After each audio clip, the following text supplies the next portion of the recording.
नमस्कार. दुपारच्या प्रहरी टीव्ही पाही या कार्यक्रमात तुमचं स्वागत आहे. आज आपण पाहूया आईस्क्रीम खाण्याचे फायदे आणि तोटे. तर उन्हाळ्याच्या दुपारी आईस्क्रीम खाणं काही वाईट नाही.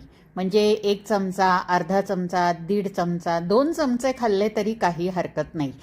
विशेषतः स्त्रियांना तर दुपारी खावंसं वाटतंच. मुलं गेलेली असतात शाळेत, वेळ असतो तर खातात. काही जण अगदी खरडून खातात. राहिलेला शेवटचा डब्याचा एक घास पण सोडत नाही, इतकं खरडून खातात. पण तरी त्यांनी खाणं काही सोडावं असं मी म्हणत नाही.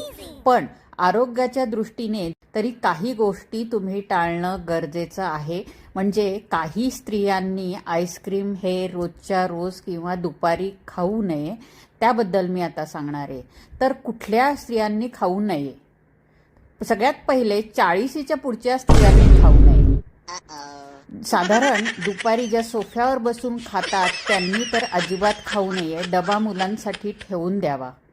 त्यांचं वजन असं काही वाढेल की त्यांना कळणारच नाही की पुढे काय होणार आहे.